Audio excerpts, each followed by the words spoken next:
I'm aware of the pressures that have been put on the Air Force as it relates to drone operators because of the incredibly capable unit that we have in Missouri at Whiteman.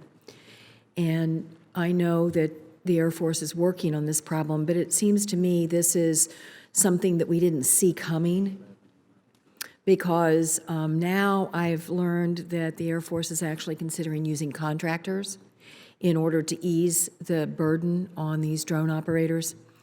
And writ large, I think the issue of contractors versus active military is something that we are struggling with in our military. Certainly there's a role for contractors.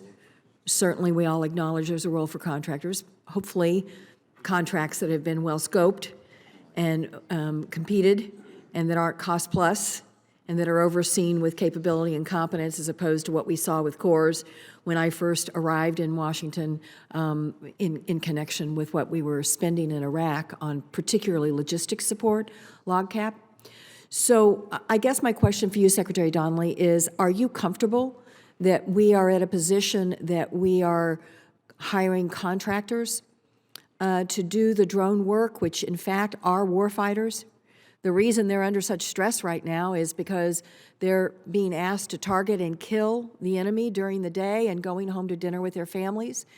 And it is a new kind of war fighting, and it just appears that we weren't really ready to support these war fighters.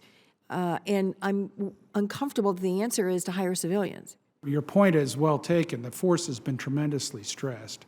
I am uncomfortable with having civilian contractors performing military missions. That doesn't sound right to me, and we need to take a close look at that interface between what is an appropriate civilian activity and what is an appropriate military activity